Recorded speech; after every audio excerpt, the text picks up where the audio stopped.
There are three teams that Nick, Whalen, and I each are very intrigued by, interested in, confused by. They're not necessarily the best teams in fantasy for fantasy football purposes, but ones we're interested in. We're going to discuss those. We'll just discuss the morass that's going on in Indy, talk about Joe Burrow, and a whole lot more coming up on the RotoWire Fantasy Football Podcast.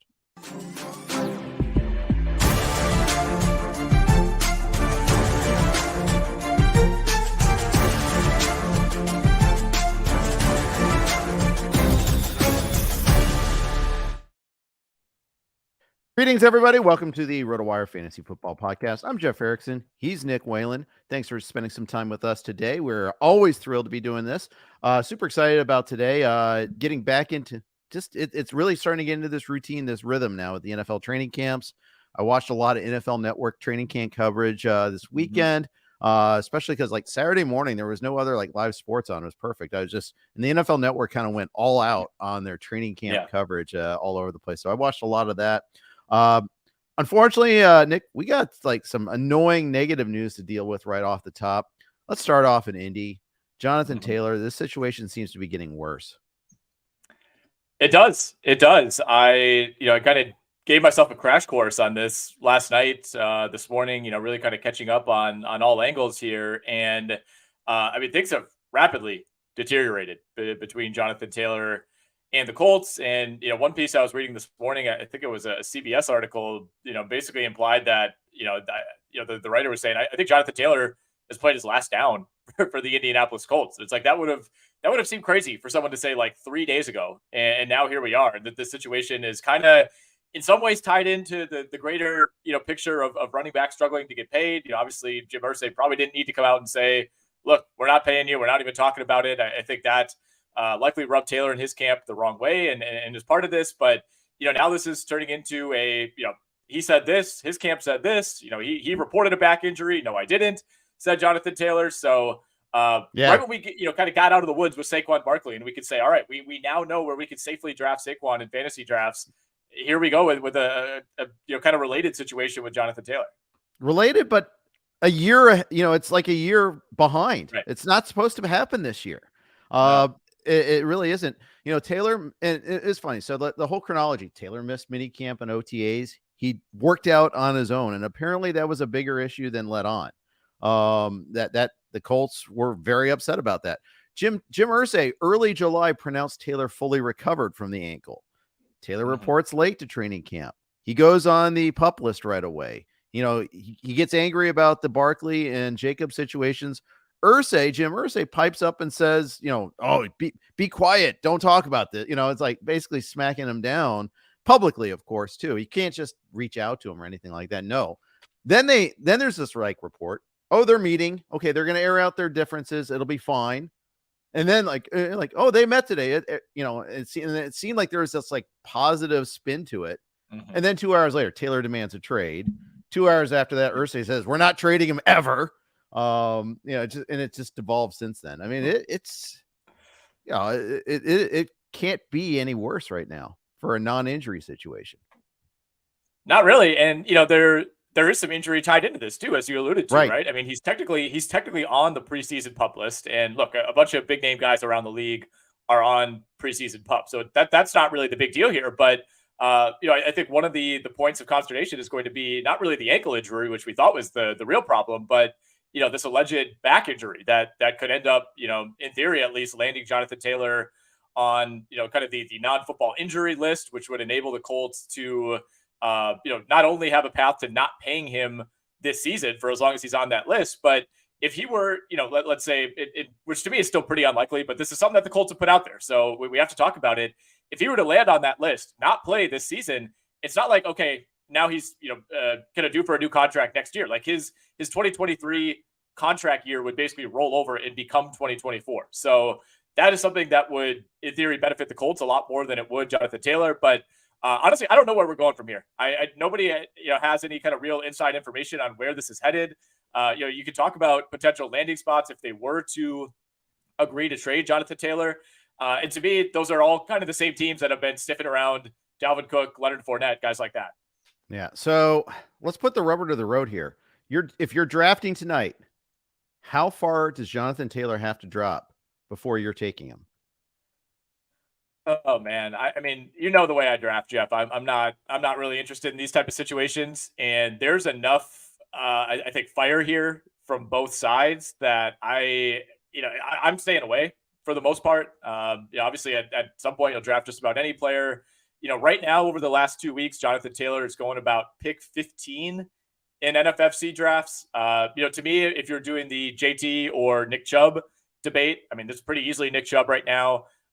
Tony Pollard versus Jonathan Taylor, Derrick Henry versus Jonathan Taylor. Those become debates. I would go with Pollard and Henry, given the situation right now. I mean, I think Jonathan Taylor thinks that he's done playing for the Colts, right? And that if he's now going to play for another team, that's going to require the Colts to play ball here. And they've given no indication that they want to do that. Their owner may not be considered a rational actor at this point. Right. So I think we have to consider that as a major factor here. Like, week one is what, like 6 weeks away, 5.5 weeks away. I mean, this is something that should have been aired out months and months ago. And now you're kind of doing it on this condensed timeline. So long way of answering your question. I'm really not drafting Jonathan Taylor if I'm doing a draft tonight. Now, 24 hours from now, we might have more information.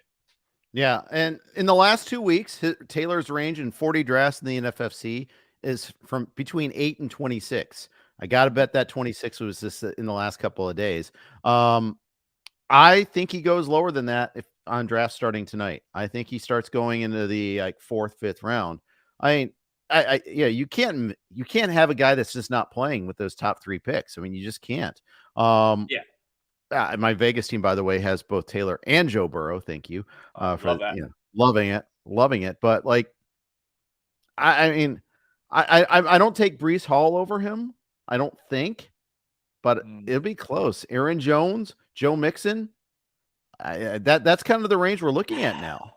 Yeah, which is crazy because those guys are going. Aaron Jones, I've been saying has been going too late, and his ADP, if you just look at the last couple of weeks here, is starting to creep up a little bit. But he's still going around pick 47 to 50 in a lot of drafts. So I mean, that's we're talking about a huge multi-round fall for Jonathan Taylor. And look, some people listening to this might disagree and say, no, I think this is going to be figured out. That's way too far to let him fall. I mean, that's like RB 15, 16 territory. And I understand that argument as well. Obviously, if they do get this figured out and you're getting him at 35 in a draft this week, that's going to be a huge bargain. But it just depends how you approach it. What your tolerance of risk is, what type of league it is. If it's a $2 underdog draft, then yeah, maybe I'll still take him in the 2nd round because who cares if it doesn't work out. But if it's a $500 buy-in, you're thinking a lot more about that decision. Absolutely. If you're streaming with us right now, let us know where you think Taylor where you would be willing to take Jonathan Taylor, if at all. It doesn't stop with Taylor in terms of the bad news of the Colts too, because Zach Moss broke his arm today. Yeah, he did. Broke his forearm. Technically their backup running back right now. Didn't see a ton of him last year. Had about 75 rush attempts across 8 games. Came over from Buffalo. But yeah, he broke the forearm today. We'll see what the timetable ends up being. I think initially I saw like 6 weeks is the estimate. Yeah. So, likely sidelining for maybe week 1 and week 2, could be back shortly after that. But I mean, this is something that would not even really be on our radar all that much. Like Zach Moss, it's not been big time fantasy considerations. Like maybe he's going in like the final round of a draft, but given everything that's going on with Jonathan Taylor, this suddenly becomes headline news. I almost feel like the Colts are a stay away team in a way too. I mean, you got the debate between Minshew and Richardson at quarterback. I mean, just the dysfunction. I mean, I know you've got a head coach that I'm interested in. You've got some talent, Pittman, Pierce, Downs. I like all 3 to certain degrees. Jelani Woods has some interest. But yeah, first of all, I lived in Indy when the Colts moved there. And Jim Irsay's dad, Bob Irsay, was not a nice human being. And he was kind of a miserly sort of owner as well. Obviously moved the team away in the dead of the night, all that sort of stuff. I mean, it shouldn't be like that's a reason why not to draft Colts players, I suppose. But at the same time, it does hang over a little bit. If with Taylor and Moss possibly both out, you're looking at Deion Jackson, rookie Evan Hall, Jake Funk, Xavier Scott. I mean, it's not a name brand backfield to say the least. No, it's not. I mean, we saw a little bit of Deion Jackson last year filling in for Jonathan Taylor. Did have 4 games with more than 10 carries. So we at least have kind of seen it with him, and was never super impressive, but somebody that at least has some reps. And you kind of mentioned as Indy just feeling like this stay away team. I mean, I would argue that they were almost in that category before the Jonathan Taylor thing, right? Like it was kind of JT and everybody else, right? It's like you'll take Michael Pittman. You're not going to feel great about it. He's kind of tethered to what could be a rocky quarterback situation. Other than that, I mean, they only have 3 players going in the top 150 of most fantasy drafts, right? I mean, Alec Pierce is closer to like 175. There are not many teams that have that few players, in such a wide range. So they're almost kind of a stay away by default. And look, a lot of that stems from the unknown at quarterback, right? I mean, if Anthony Richardson starts week 1 and hits the ground running and has a fantastic rookie year and, looks like a huge hit, then it's going to bring up Michael Pittman. It's going to bring up Alec Pierce. Maybe Jelani Woods has a little bit of a breakout. So, that's usually the through line with a lot of these teams where you're saying, man, I'm not seeing a lot of love for Indy. I'm not seeing a lot of love for Washington or Houston in the top 150. Well, the common denominator there is we don't trust their quarterback play right now. That's right. So yeah, and that's and the Colts. And it goes deeper with the Colts too, because they were such a clown show last year in terms of coaching decisions, and they like pretty much management / ownership dictating who was going to start at quarterback and almost like purposefully tanking. I don't know. It's crazy. So I don't know. I think it's one of those situations there where, I think people are going to wash their hands of it there. I think Pittman's going to get hurt by this too. I think Pearson, I'm interested in Pearson and Downs. I think especially for the price. I think Woods could be interesting too. I mean, again, I like the head coach. I like the idea of the head coach. We'll see what he's given with. That offensive line was supposed to be a strength last year, and it wasn't. We'll see. Did they bounce back? Anyhow, we got this is not, the Colts are not one of our intriguing, beguiling, and no, they're not. Teams. They are beguiling, but they're not intriguing. Yeah, let's move on. Okay, Joe Burrow. Okay, he's hurt. Move on. No, at least I had a good week last week in his personal life, so I could let the Joe Burrow news just wash over me a little bit there. He's out several weeks with the calf injury. How far are you pushing him down in your draft rankings, your QB rankings? Honestly, not too far. I mean, it's bad news. It's doom and gloom if you're Cincinnati Bengals fan, as you are. But to me, it still almost feels like a net positive because of how, for like a half hour there, I believed that Joe Burrow may have torn his Achilles. And then when we found out that it wasn't that, it was kind of such a relief that even if he ends up missing week 1, week 2 of the year, I'm just kind of breathing a sigh of relief that he's not going to miss more time. So I'm not that concerned about it. I mean, it probably pushes Lamar Jackson over him. I was taking Justin Herbert, over Joe Burrow in some underdog leagues where I was getting a little bit loose. I think, I'd still probably be doing that now.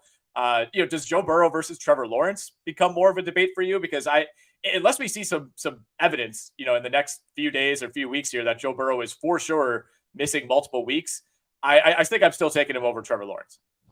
I think that's the range I'm looking at. I think he, currently in the NFFC, the QB tiers go like Mahomes and Allen and Hurts in the first tier, usually Mahomes first, but and keep in mind 6 points for a passing touchdown in the NFFC. Then Burrow and Jackson and Herbert all in one tier. And I think it moves Burrow down to the Lawrence and Fields tier. You might head up that tier, but I think he's there now. I think you take Jackson and Herbert over Burrow now. Okay. So we're talking, a difference of basically, early to mid third round to, maybe end of the fourth. I mean, Lawrence, Fields, those guys are almost exact same ADP, around 52 overall.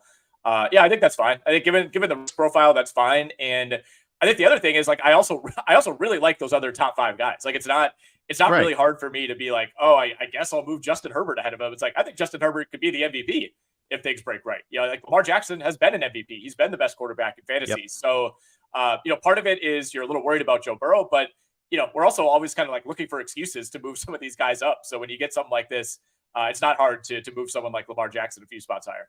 For sure. And the other thing too is like, what do you do with the receivers? Do you move Chase out of the top 2 or 3? I mean, do you move T Higgins down in, a round or half a round? Do you move Mixon or do you move anybody in the rest of the Bengals? I mean, you're looking at Trevor Siemian as his backup probably, or Jake Browning. Right. Right. And you're hoping, of course, that this is 1, maybe 2 games. Again, if it's beyond that, then this is kind of a different conversation. I'm not really doing a whole lot with Mixon or T. Higgins. I think those guys are pretty insulated. I mean, if you want to have the Tyreek Hill versus Jamar Chase, Cooper Kupp, Stephon Diggs versus Jamar Chase conversation, I think that's reasonable. And kind of like what we just said about quarterbacks, it's like I also just love those receivers. They're all really elite. And if you're kind of telling yourself, okay, I'm bracing for maybe 2 or 3 games without Joe Burrow to begin the year, then yeah, maybe that kind of breaks the tie between someone like Chase and Tyreek Hill. But I guess the number one concern for me is, Jamar Chase has been banged up the last couple of years. If he doesn't have Joe Burrow to begin the year, and then you're saying, okay, maybe I think he misses 2 to 3 games throughout the year, all of a sudden that's like, almost a quarter of your season that you're worried about there. So I don't know. I kind of have to talk myself into it, as you could tell. I think I'm still pretty comfortable taking Chase about where he's going. All right, fair enough. I think I probably will, but man, and it's just because it's not like he's going to get a 0 with whoever other quarterbacks there. He's still going to get targets. I'm the more I'm thinking about this, if Burrow misses 2-3 games, I'm taking Lawrence over him. I'm taking Fields over him. Because not only is he going to miss games, but then he's also probably not going to run when he comes back too. And not that Burrow is you're drafting him for his running skills per se, but he would get you 3 rushing touchdowns, 4 rushing touchdowns. He would scramble for some yards here and there. He's a decent scrambler. That could be taken away here, especially because it's a non-contact thing. It's like you're really worried about him next time he picks up to run. What happens? Does it go again? Yeah, calf injuries are recurring. Right. That's the other thing. That's maybe the number one concern. It's not necessarily for me, how many games has he missed to begin the year? It's okay, let's say he comes back for week 3. Can he be counted on to play the rest of the season consecutively? I don't know. That's something question. that and if you're Cincinnati, you're making sure that he's fully healthy, right? You're exposing yourself to as little risk going forward as possible. Maybe that leads to a slightly longer timeline, but unless you've seen anything else, all I've seen so far, Jeff, is he's out several weeks in camp. Yep. So I haven't even really seen a true estimate. I think it's purposely vague. I think that's fine. It's one of those things, and they may not even know for that matter too. Right. It's sufficient for us to know it's several right now. They don't have there's no injury report right now in the NFL. Teams aren't going to give us full details usually. You're going to get estimates, and they're pretty broad at that. All right. Seattle running backs. Both Kenneth Walker and Zach Charbonnet are banged up. Yeah, they are. Kenneth Walker, I'm not quite as worried about this one. I mean, he's week to week dealing with a strained groin, just kind of something that you see, early in camp. One of those kind of Dixon cuts type of things. Not super worried about that, but Charbonnet, they're being really vague about this one. Out indefinitely with a shoulder injury. We don't really even know exactly what the injury is. At first, it was undisclosed, and then we were able to glean that it was the shoulder. But sat out practice on Saturday, sat out practice on Sunday. Obviously, will not practice today. And yeah, I mean, there's not a whole lot more we could say right now, but this one seems like it could be a bit more serious. Yeah, I debate how actionable it is at this point because you're not drafting him really as your starter. Right. At least you shouldn't be, I don't think. But and the Walker versus Charbonnet thing was already one of those things they were kind of hurting each other. Walker is RB17 in the last 2 weeks. Charbonnet, he's all the way down at 39 or 38, excuse me. Like I'd move Jamal Williams over him. I'd move Ashane over him, Jerick McKinnon over him, probably. Maybe even Damian Harris. I think it would be about a good 5 spot drop, I think, for me.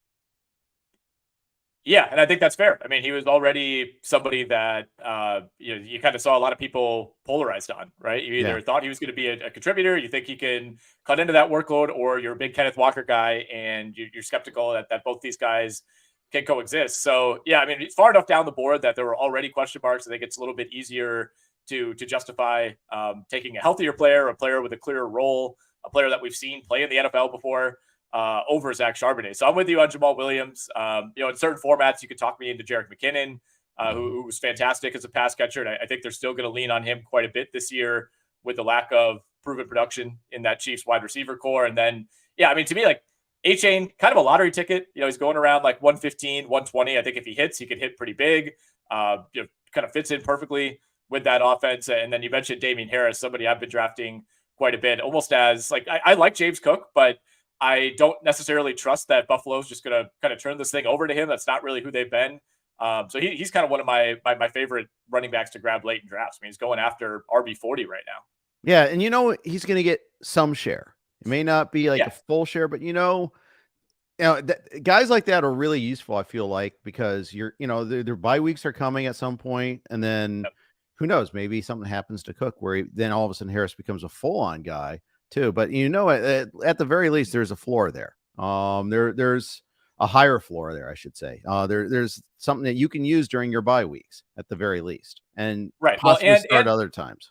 And he plays for the Bills, right? Which is a plus. That's a top 5 scoring offense. That's an offense that, will likely be in that range again this year. They were top 10 in rushing yards. There's always, they're always in the red zone. You do worry about Josh Allen, kind of absorbing, much like you do Jalen Hurts, a lot of those rushing touchdown opportunities. But I also think that Josh Allen has reached that point in his career already, even though he's still young, where they're going to think more about being cautious with him, limiting those rushing opportunities, especially during the regular season. So, I think we think of the Bills as like a team that's kind of struggled running the ball. They haven't had like a star running back in forever, but that really hasn't been the case. And I think some of that rushing workload will eventually, kind of transfer over from Josh Allen to more of the traditional running backs. Yeah, I think that's right.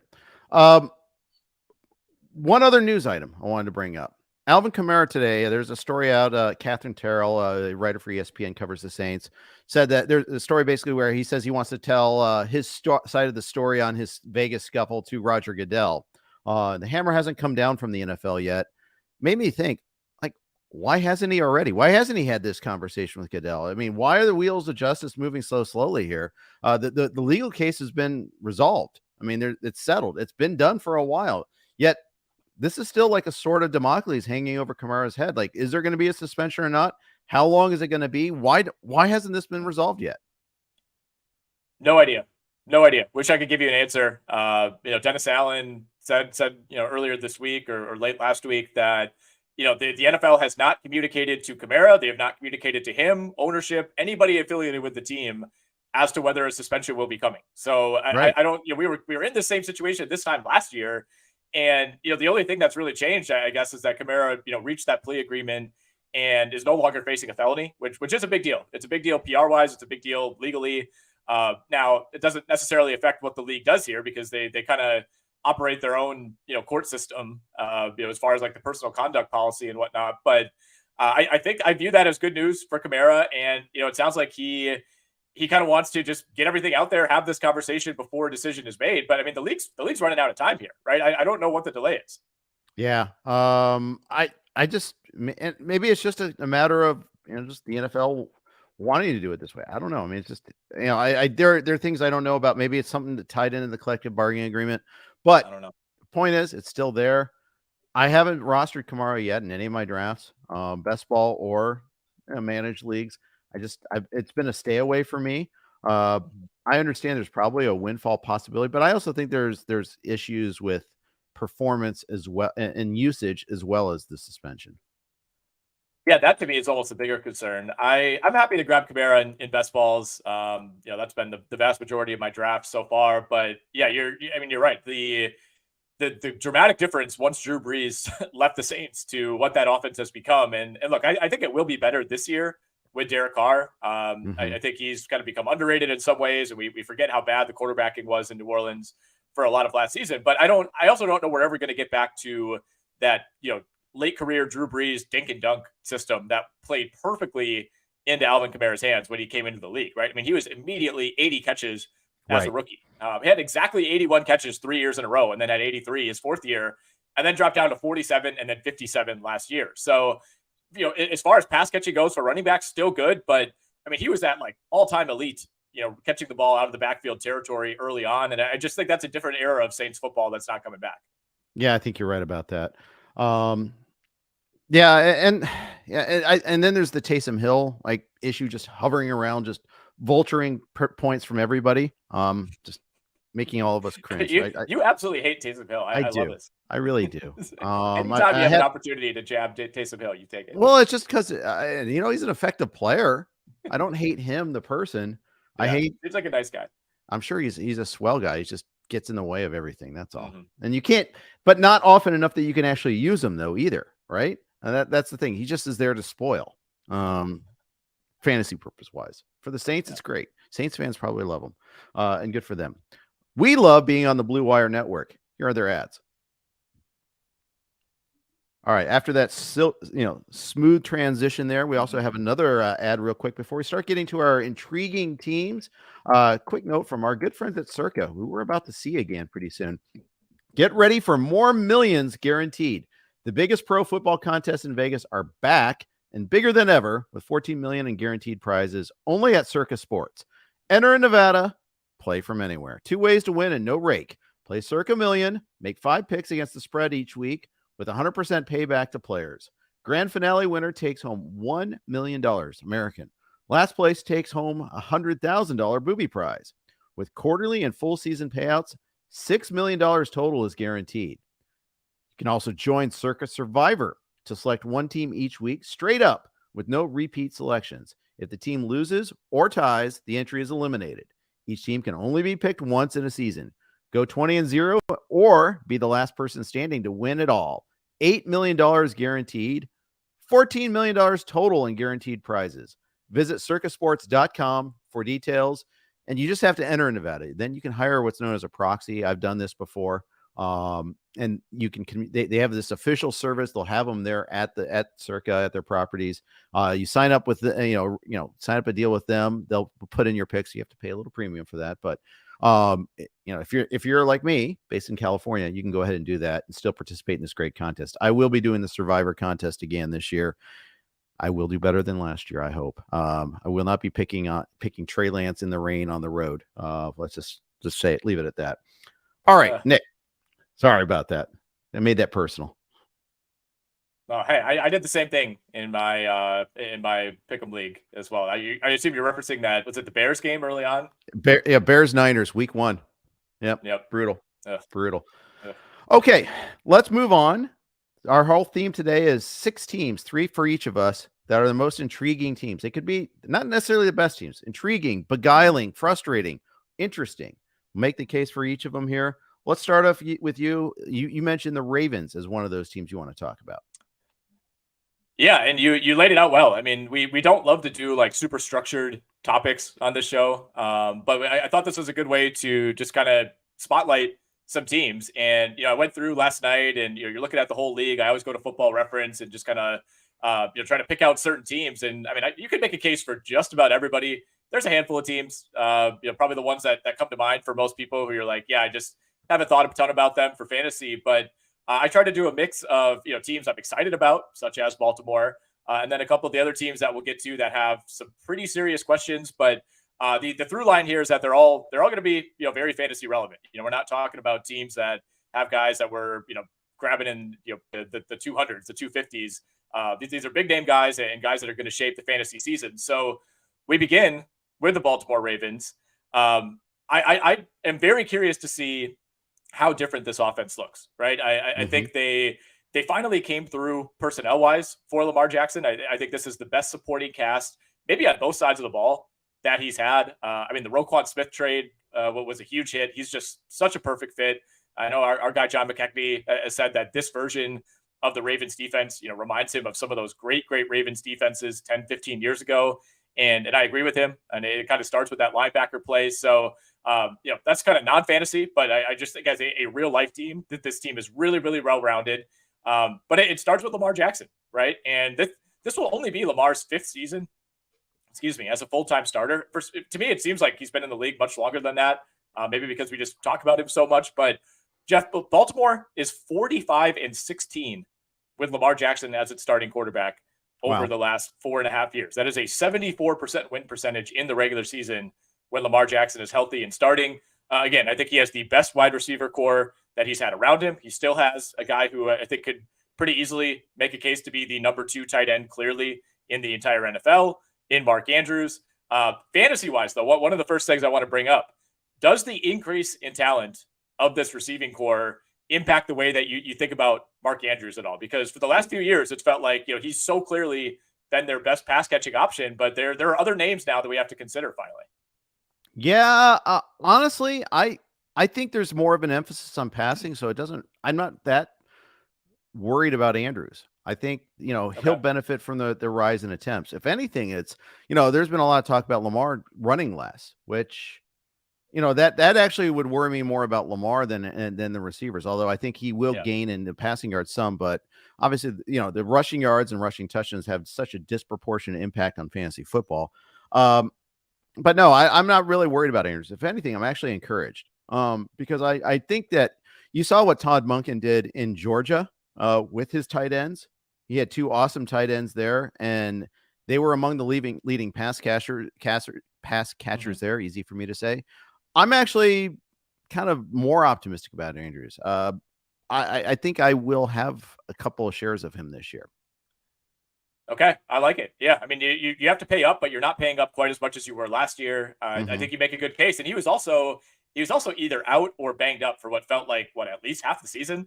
I thought he never really regained form after coming back down the stretch, and part of that was Lamar was out, and the offense was just kind of a shell of itself with Tyler Huntley and Anthony Brown. But I think he's positioned really well for a bounce back here. I mean, again, this is a really interesting team. I mean, they were not a bad team last year. They ran into some injuries, still made the playoffs. Their highest ranked fantasy running back was J.K. Dobbins at RB 48 to end the year. Their highest ranked fantasy receiver was Devin Duvernay at wide receiver 53. That's pretty rare, right? Wow. I think to win double-digit games, make the playoffs, and really have no consistently high impact player at running back or receiver. And again, injuries were a big part of it. Bateman missed time. I get all that. But I think at the end of the year, this year, it's going to be completely different, right? Whether you're a Dobbins guy or not, I think he probably ranks higher than RB 48. And I mean, they could have 3 receivers who are in the top 60 in fantasy. That's not crazy. So which of those 3 receivers are you interested in drafting? I'm still a Bateman guy. I think he's still on PUP right now, dealing with the aftermath of that foot injury. So that's always going to be a concern. But I think he's looked really good when healthy. I was a huge fan of his dating back to his Minnesota days, which says a lot because you know how much I despise that program. But he was somebody I always respected, and I think he's just a really good player when healthy. With Odell, we'll see, right? I've grabbed him in a couple spots. Not somebody I'm really targeting at this point. I try to stay away from the guys who are a much bigger name than they are producer, but I think he's going to be in a decent spot. Again, somebody, if he stays healthy, you're going to feel a lot better about it. And then Zay Flowers, I like. We talked to Mario Puig about him last week on the radio show. He thought he was maybe a little bit overdrafted, bit of a reach there. I haven't really grabbed him in too many spots. Maybe I'm just not used to having to think about the number 3 wide receiver on the Ravens. Yeah, well, and it's interesting to me that Flowers goes ahead of Bateman and OBJ. I would go Bateman, Flowers, OBJ myself. Okay. But I think the gap between Flowers and OBJ should be pretty much nil. I think, Bateman has his own injury concerns, including even the start of camp here this year. So I understand the reticence even with him. There's something to drag each of them down, right? Yes. And which also, but that's why you're getting them at prices in the hundreds, though, too. That's why they're all possible profit centers. Because they're all appropriately priced, I think is how I would put it. Yeah. And I think that makes me more comfortable with it. I am going to assume that this offense is going to look really good. I think the Greg Roman schemes, everything just kind of felt like it was time there. And, I think I've not really read or heard anything to dissuade me from Todd Monken kind of infusing exactly what this offense is needed. So I'm high on Baltimore. I am. The only thing is they do have a relatively tough schedule. Now they get the AFC South and they get the NFC West, which are fairly friendly divisions. Obviously that includes the 49ers, but you're getting the Rams, you're getting the Cardinals. But every other team in your division also has those. And then their three non-division rotational games are Miami, the Chargers, and the Lions. I mean, that's a tough draw, especially for a non-first place schedule. Yeah, it is. It is that Miami-Baltimore rematch. I hope it lives up to the original, but that was super fun. And I, as a Bengals fan, I kind of hope it has the same result too. Would be nice, but we'll cross that bridge a lot farther down the line. All right, let's move on to the next team. Let's stay in the AFC. Let's go with the Denver Broncos. Unfortunately, already bad news for them today. Tim Patrick went down with a non-contact injury on his other leg. missed all of last year with the torn ACL. I was kind of low key high on Patrick. I thought he was like one of those guys that could have been pretty sneaky, maybe be better than Cortland Sutton, for instance. Now we'll see. I mean, it doesn't look good. I haven't seen anything in the last half an hour to see if that anything's changed, to see if it's confirmed that was a long-term injury for him. But bad news. He was like carted off and then later seen on crutches entering the locker room. Yeah, this was one too where, the initial reports from beat writers on the scene said that, as soon as he went down, he's grabbing at the leg, he threw his helmet, kind of one of those situations where you could tell that he knew that this is not going to be just a rolled ankle. There's some reports now. I don't know if, this is not Adam Schefter or anything, but I'm seeing some Twitter reports that they believe it's an Achilles for Tim Patrick, which, again, this is the opposite leg of the knee that cost him all of last season. But you do see this, a decent amount in the NFL and in the NBA as well, where you kind of get that overcompensation, right? Where you're rehabbing one, your your weight balance is off, the way that you kind of shift everything as you heal. It's relatively common to see, the other leg be affected. I think DeMarcus Cousins is always the first name that comes to mind for him, or for that. I think he tore his Achilles and then tore his ACL immediately in the other knee right after. So yeah, I mean, hopefully this we're like incorrect, and all this reporting over the last 2 hours has been wrong, and it's not an Achilles. But look, if you're listening to this right now, pretty good chance that Tim Patrick is going to miss a second straight season. And at this point, Jeff, you got to start thinking about where's his career even at after this?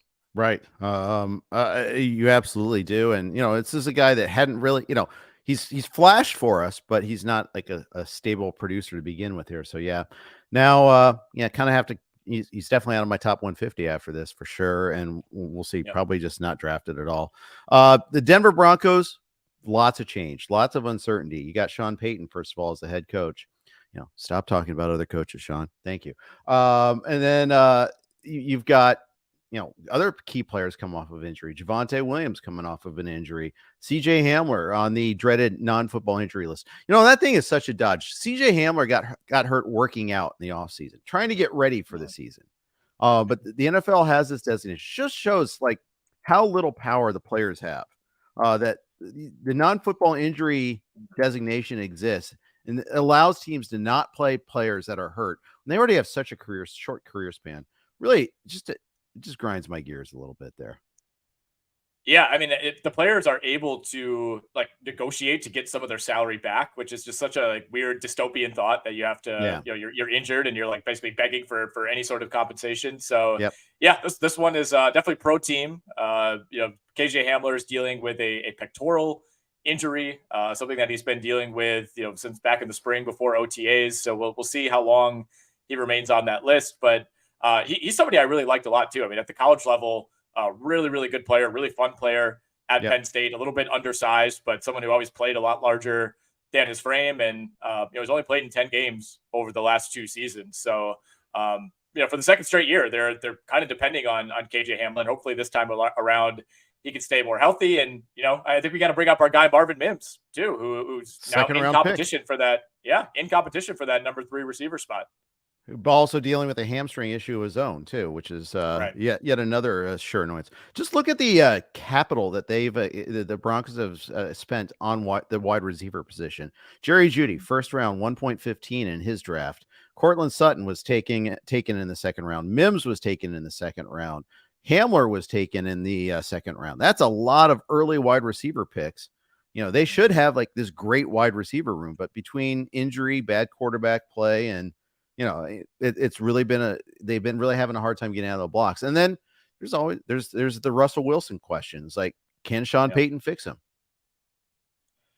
Look, I hope he can. I continue to subscribe to the belief that it just simply cannot be as bad as it was last year. And if I was Sean Payton, I wouldn't necessarily be, kind of parading around the media before I've even coached a game for the Broncos. But I also think Sean Payton is in that inner circle right now of, best active NFL coaches. And he's somebody that has experience. He's not just spouting off to spout off. Like, right. I think that's, he felt comfortable saying that about this team and about Nathaniel Hackett, which is probably reflective of the way that a lot of coaches around the league view, how much of a disaster this was last year. So to me, it's an indication that he thinks, this can be fixed. I wouldn't say easily, but I think the problems are pretty identifiable. And look, I'm not an NFL coach, but you could watch this team for the first 2 weeks of last season, and you're like, wow, I mean, we've seen bad coaching, but this is kind of on a different level.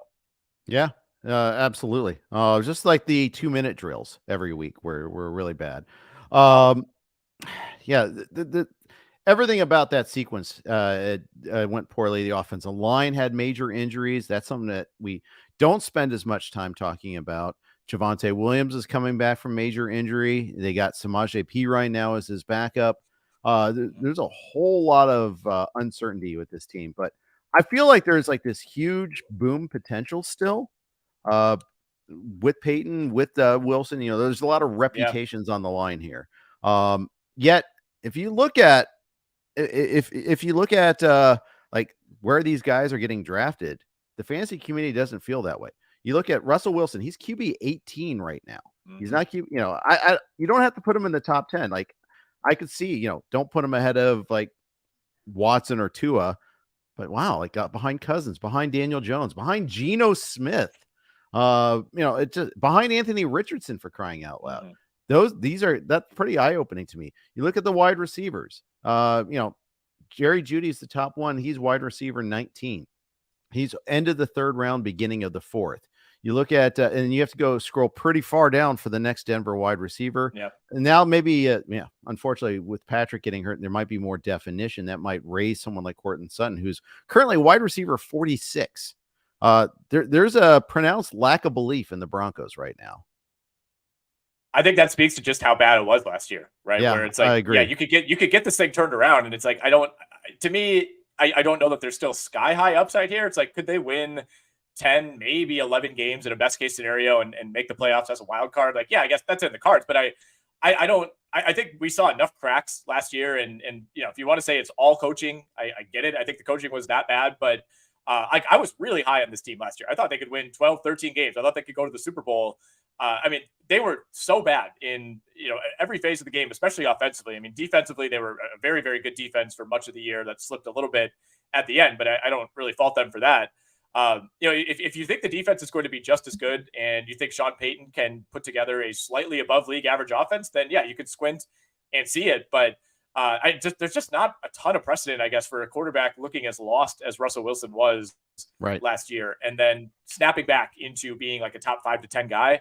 So I think he's being drafted appropriately. And again, part of it is there's just so many really good quarterbacks in so many situations that we feel good about, right? I mean, I think, just about every team has a direction right now, whether it's a young quarterback, whether it's a rookie they just drafted, whether it's a veteran. Like usually you go into a year and there's like 5, maybe as many as like 6 or 7 teams where you're just like, oh man, they're in that middle zone. I'm not touching Marcus Mariota on the Falcons. Like we don't have a lot of those situations this year. So the quarterbacks that you're getting in the QB 12 to QB 20 range, it's like, I feel pretty good about Jared Goff. He's going QB 17. Yeah. Yeah. It kind of, you're making the point or making the argument in favor of waiting on quarterbacks, by the way. Again, if you do that, if you're pretty comfortable with some of these guys in that spot. What's your next team, Nick? I'll try to go a little faster through these next two. Believe it or not, Jeff, you and I are being a little long-winded. That could not be us. We've never done that before. Shocking. I'm going to the NFC. Both of my last two are NFC teams. The Tampa Bay Buccaneers. Just a complete turn for Tampa Bay, right? I mean, this is a team that missed the playoffs 12 years in a row. Tom Brady shows up.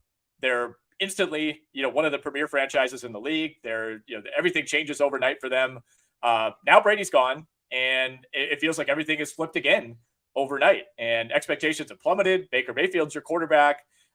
It's just called everything into question. Like this 3-year window of Tampa Bay being one of the teams that we talk about most in the NFL, it's just over just like that. And I don't know that it's clear what direction they want to go in. To me, it is most likely that they pull back, whether that's intentionally or something that just happens naturally, and try to focus on finding that next quarterback in the 2024 NFL draft. But you could also convince me that they're going to push to win 8, 9, 10 games in a bad division and try to make the playoffs. Like, to me, Todd Bowles doesn't strike me as the kind of coach who just wants to go in the tank 1 year after losing Tom Brady. Yeah. Agreed. So, to me, it's, I absolutely agree with you on that one there. Evans, Godwin, Evans goes pretty late. He goes, Godwin usually goes a little earlier than Evans does. And I keep thinking, this is still Mike Evans, though, right? How bad can Baker Mayfield be? Okay, now, could be really bad. Godwin, though, is wide receiver 27. Mm-hmm. Evans is wide receiver 33. These are guys that used to be top 15 wide receivers. And I don't think, especially in the case of Godwin, I don't think the skills have diminished. It's a huge bet against the quarterback, against the team context.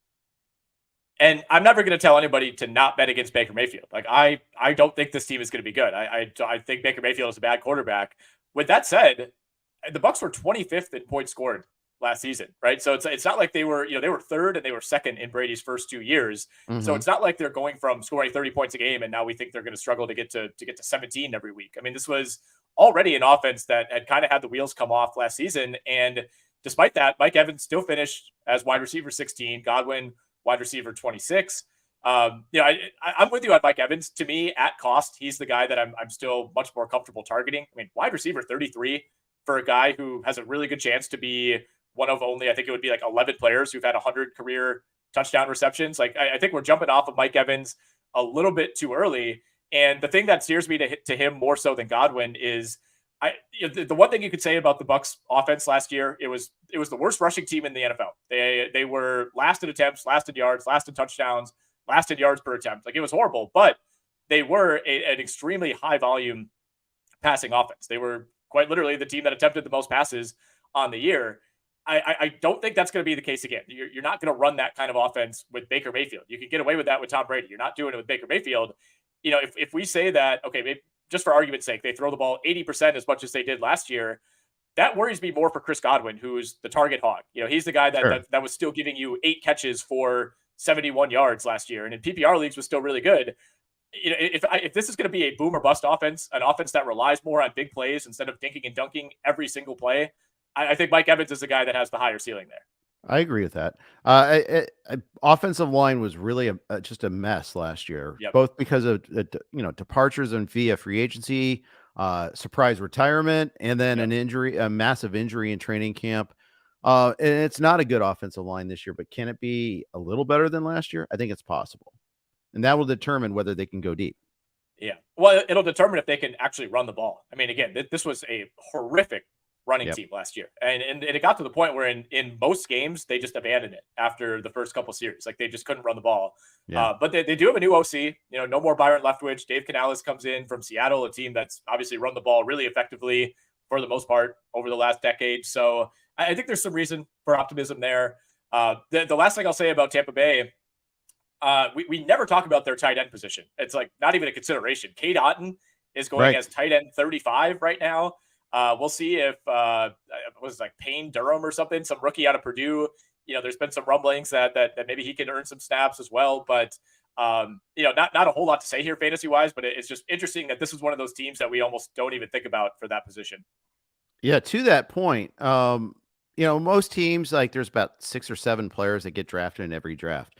In the NFFC, in the last 2 weeks, there are 3 Bucs that have been drafted in all 40 drafts. Godwin, Rashad White, Mike Evans. That's it. That's the list. Crazy. Leonard Fournette's a former Buck who's still out there in the waiver wire, the ether right now. He gets drafted in every draft. Baker Mayfield, 17 drafts. Chase Edmonds is the backup there. There's a little bar trivia for you there. He's getting taken in 24. The Bucs defense has been taken about roughly half. I mean, it's thin. It's really thin. I mean, it just, I see Tom Brady's been drafted twice, by the way. I think that's kind of funny. Mm-hmm. He's listed among the quarterbacks. But he's not coming back, guys. Yeah. Don't do that. Good to see Mike Doria jumping in on some of these drafts. Exactly. Who's not getting taken a lot? Is Russell Gage, who's like their number 3 wide receiver nominally, and he's like his ADP is pretty darn low because of that. But people were excited about Russell Gage this time last year. Yeah. It is true. All right. Before we move on to the next team, got to share a quick note from Fantrax. For you fantasy football players out there, is there something you wish your fantasy league had or features that are missing from your current leagues? Bonus scoring, custom schedules or playoffs, deeper team settings? Well, look no further because we have you covered with our friends at Fantrax.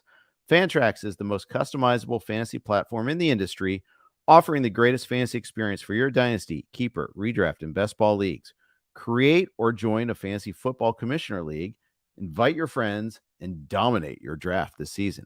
Fantrax is the top fantasy dynasty football platform in the industry.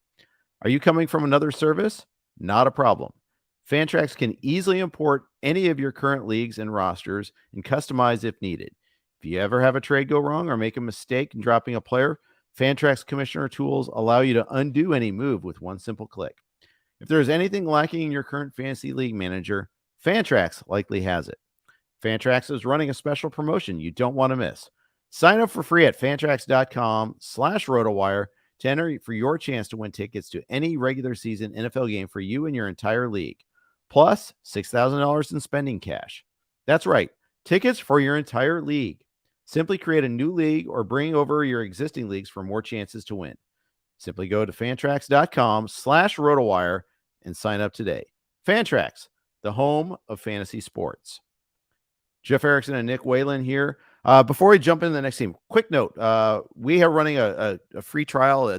Today's actually the last. We're going to be running free trials, but we're doing a special for July. And if you go to rotowire.com/pod, get your free trial, no credit card required.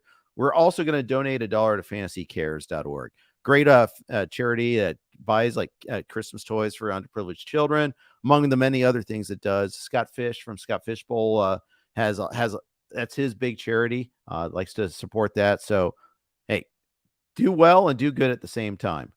Rotowire.com/pod. $1 goes to fantasycares.org. Please do that today. Let's talk about the next team on our list, and that's the Atlanta Falcons.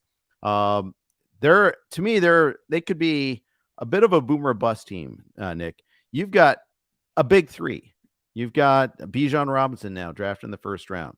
You've got Drake London. You've got, of course, Kyle Pitts. But do you have a quarterback in Desmond Ridder that can carry these three? Well, I saw a video of Kyle Pitts making an awesome move to get open in camp today, and Desmond Ridder threw the ball like 2 yards behind him, which is concerning. It's just one throw, but not what you want to see like moments before you're talking about the Atlanta Falcons on a podcast. I think the jury's out, right? I mean, we have not even seen Desmond Ridder play with Kyle Pitts. Kyle Pitts was shut down by the point we saw Desmond Ridder last year. I don't know if the plan was ever for Ridder to even get real snaps as a rookie. Obviously, the Mariota situation deteriorated in a way that the Falcons could not have predicted, but I just, there's no way to know. There's no way to know. When we're talking about a guy who is a great college quarterback, kind of, not really the type of player that anybody ever projected as a first round pick, kind of went in the mid rounds. That seemed to be about fine. And, those players, they have a lower hit rate than guys that are first round targets, but we've seen it work. Right. And those type of players, to me, they don't tend to have the sky high ceiling. And obviously you could say, well, Tom Brady went the 6th round. Yes, I get that. But in general, when you find a quarterback in the, 3rd, 4th, 5th round, they tend to be more of like the high end game manager types. And I think that's exactly what you're asking of Desmond Ridder, not only this season, but really in the long term. It's like, you don't need him to be Patrick Mahomes. You just need him to play like league average football. And, there's a lot of teams around the league that I think are in that same situation, including the team that I'll talk about next. But we'll focus on Atlanta here. It's a puzzling situation because of that big three, like you mentioned. Like if they had a proven quarterback in there, even like a Jimmy Garoppolo type or Derek Carr, I think we'd be talking about this team as, maybe not a Super Bowl contender, but the type of team that if everything hits right, you're like, man, I mean, this could be one of the best offenses in football. Yeah. We already know that they're going to be one of the better running offenses in football. Yes. 159.9 rush yards per game. They ran the ball 559 times last year. For a team that was not like 10-7 or something like that, or better, that's a lot of rushing attempts. Infamously, they would run the ball even when well behind in many cases. For instance, against the Bengals, I remember that game vividly. Down 3 touchdowns, and they're still running the ball. Had a 10-minute drive in the 3rd quarter. They did score on that drive, but man, they chewed up all the time. They did the Bengals work for them on that drive. Yeah, well, they knew their strengths and they knew their weaknesses last year, and throwing the ball was a major weakness. So I think they leaned like as far into one side of the ball as we've really seen. And having a quarterback who's mobile in Marcus Mariota for most of the year helped. I mean, Ridder could move. He's not Justin Fields. He's not Jalen Hurts. You don't necessarily have to kind of plan for that fantasy wise in the way that you would some of the other true running quarterbacks. But I think they'll use him in that respect a little bit. We saw that at Cincinnati as well. But I guess how much does Desmond Ridder affect the way that you think about Drake London and especially Kyle Pitts? Because I do feel like you still see a lot of people, take Kyle Pitts as that fourth tight end, maybe more often fifth tight end in a draft. Right. And you're still saying, well, he's such a talent. And I almost don't really see the Ridder connection to Kyle Pitts as much as you do when you're talking about the receivers like London. Yeah, I think that's fair. And to the point, I mean, Ridder doesn't get drafted in every single draft. I mean, that's one of the things where you're like, oh, okay. There's not a whole lot of belief. So they're kind of like the Falcons. We have a very narrow tree. I think that's good. Like there are like 4 or 5 guys that you expect to do a whole lot. And to that point, can you name the number 2 wide receiver on the Falcons this year? I can, but I think it's only because he kind of went viral over the weekend for bulking up and looking like he's on steroids. Mac Hollins. Yeah. That's correct. The only other wide receiver for the Falcons that's been drafted in any NFFC drafts in the last 2 weeks, and he's been in 19 of the 40. No other Falcons wide receivers get drafted. I mean, some teams have like 4 guys get drafted from their wide receiver room. It's Scotty Miller, Kaderil Hodge, Frank Darby. This is not JJ Arcea Whiteside downside is there. There's not a whole lot of people that we want to take flyers on, and there's just not enough attempts to go around. I think that's the other thing. Jonnu Smith is going to eat into Kyle Pitts a little bit, perhaps too. Although the argument is that maybe he'll suck up all the blocking duty, so Pitts essentially is a wide receiver. I think that's the argument. Yes, exactly. I think they are the anti-Chiefs in that way, where, like you said, you have like basically 1.5 guys who get drafted in most drafts at receiver, whereas the Chiefs have 7. But a lot of these teams that when you look at the depth chart at receiver, you say, man, it's pretty bleak beyond the top 2. Yeah. More often than not, those teams have a great tight end, and you're like, oh yeah, that's right. Okay, they basically have a tight end who plays receiver. So they're actually, I really like their depth chart at tight end. I like the depth chart at running back. Behind Bijan, you still have Tyler Algier. You still have Cordero Patterson. Cordero Patterson, I don't really know what role he's going to fill this year. They talked about scaling him back last year. They did that as the season went along. And I think we just kind of see a further scaling back of Cordero Patterson. I mean, maybe they use him more as a pass catcher. I'm not really sure. He's somebody I've been a little confused by. Yeah. Another guy that's a wide receiver that's listed at another position too. So they have 2 such guys. So that's kind of speaks to your. I also saw today that one of their beat writers tweeted out that they ran what appeared to be a jet sweep to Felipe Franks today at practice. Sure, why not? So as you know, Felipe Franks is listed at quarterback. Hasn't passed as a pass catcher, but maybe that's the solution here, is just kind of finding receivers at other positions. Need more Taysom Hills, not fewer. Yes. All right. Exactly. Perfect transition point to talk about the Packers. Your final team on this list.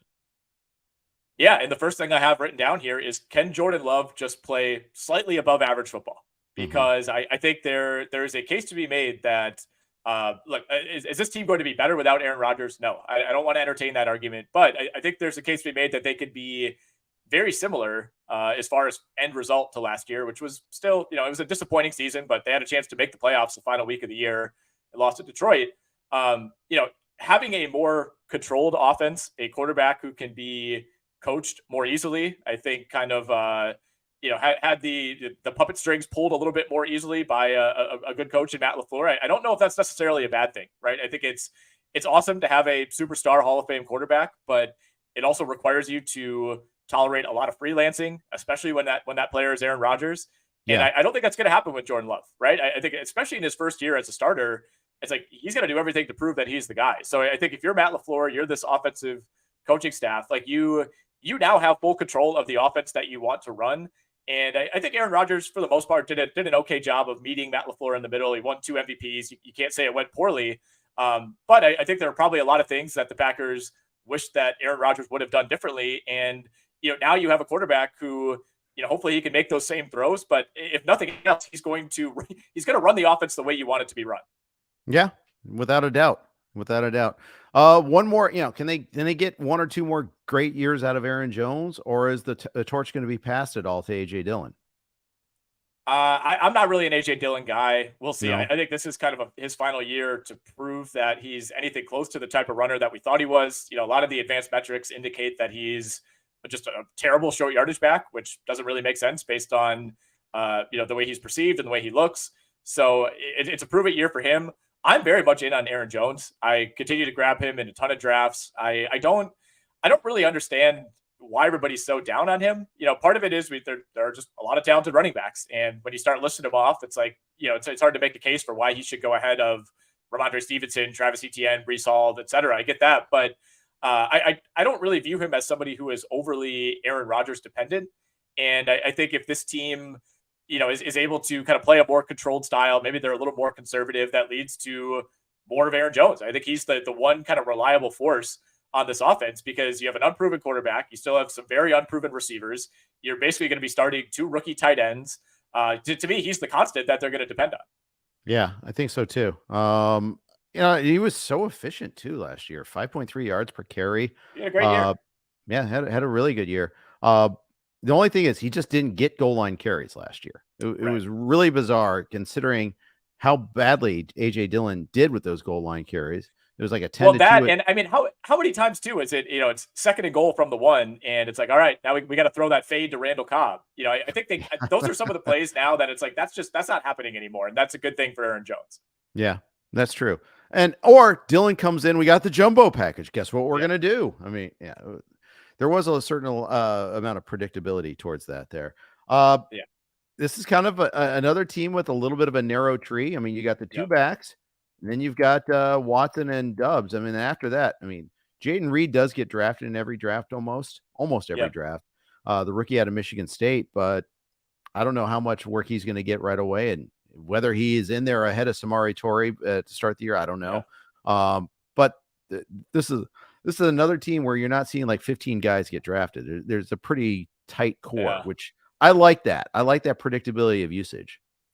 I like it until somebody goes down, right? And both Watson and Dubs were both injured as rookies. You can't necessarily say that both of those guys are going to play 17 games. So I think if, in a vacuum, if you could turn off injuries, then I think they did enough to address that. But if Christian Watson misses 4 weeks, I think this team is going to really struggle, because he's kind of their only really explosive option. I think Aaron Jones to some degree is still a home run hitter, but Christian Watson is that guy for this team. And I think they hope that Jaden Reed, kind of has some of that ability, but you can't necessarily depend on that right away. And then, like you said, beyond Reed, Samori Torrey is somebody that's gotten snaps over the last couple of years. I think they like him, but he's a 4th or 5th receiver. And after that, you're getting just really unproven guys. And I mentioned tight end too. I mean, Luke Musgrave, Tucker Kraft, they went back-to-back tight ends in the 2nd and 3rd round in this draft. You still have Josiah DeGuara, but this is a team that, for the most part, has not really been able to succeed at that position. Robert Tonyan had the big year, I think it was 2020, when he was like tight end 3 or tight end 4. But other than that, I mean, they've thrown a lot of resources at tight end. It's just not really clear if that's going to pay off. Yeah, that is absolutely true. Let's move on. Last team on our list here, that is the Houston Texans, are kind of intriguing to me. I don't know if they'll be good. In fact, that no one expects them to be very good, but I'm kind of intrigued about CJ Stroud. What is he doing his rookie year?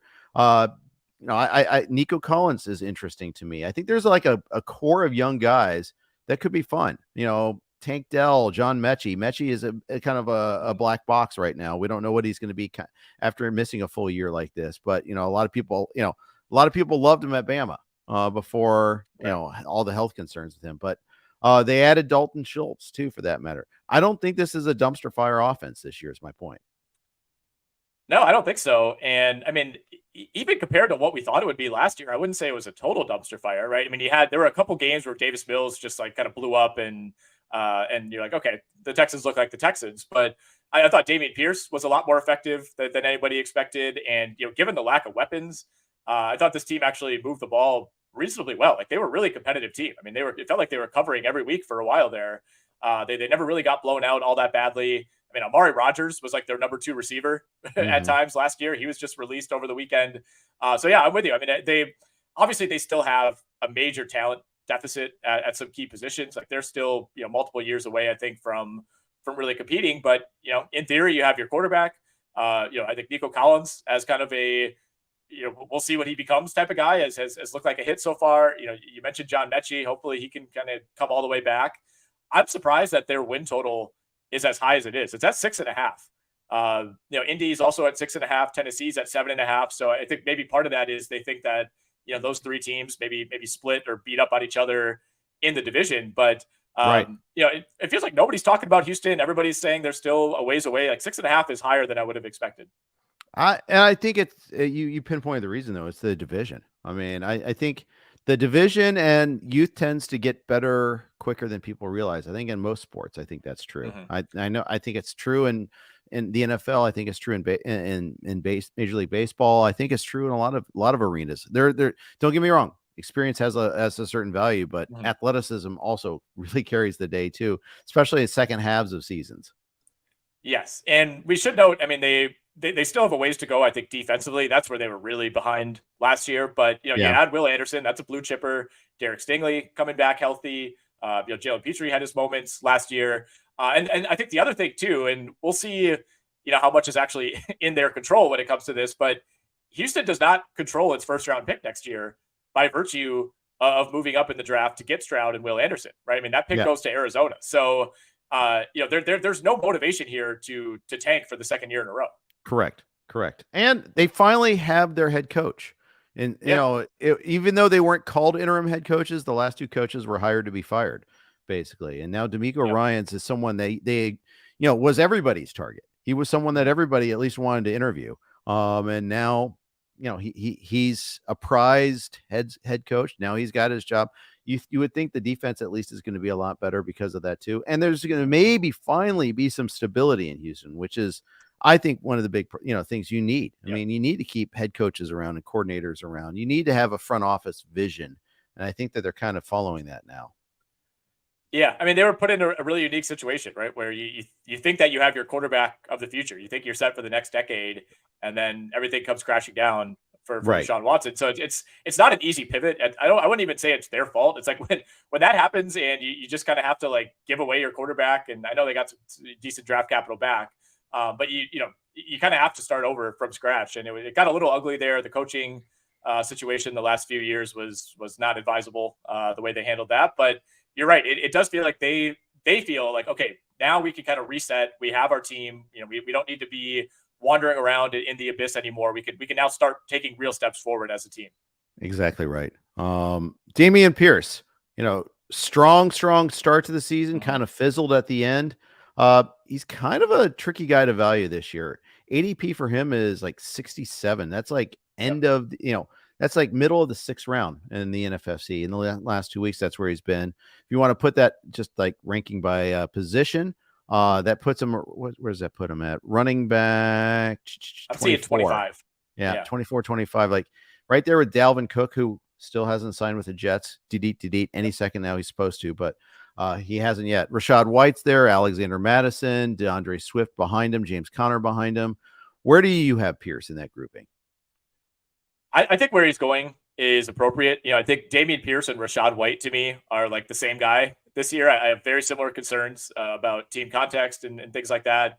I think they're kind of in similar situations divisionally, motivation-wise for their team. So I think that's fine.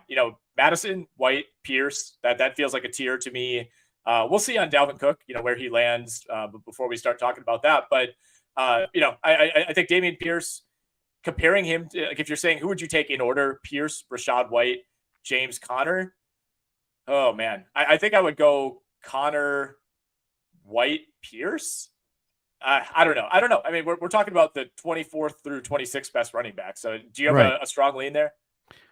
I like Rashad White, because of his pass catching skills. And I think that the Bucs will be throwing the ball a lot, and so I think he'll be involved a lot in that, how that goes. But I can see the case for Pierce too, just because of how good a runner he looks like. I don't trust him in the passing game as much as these guys. So in any sort of PPR league, I'm going to kind of discount accordingly. Well, it depends too how much they're willing to truly lean on him. I mean, he had 5 games with 20 plus carries last year, and then started breaking down and didn't play the last 4 weeks. So, they have a more capable number 2 now in Devin Singletary, which worries me a little bit. It's, I don't know that they're going to lean quite as heavily into Dameon Pierce. You want to kind of develop CJ Stroud on the fly as much as you can as well. But you still it's tough. Like when you're on the Texans right now with where they are, it's like you're almost like looked at differently. I think if Dameon Pierce was coming off of this season playing for a different team, we would view him entirely differently. Yeah, I'd agree with that.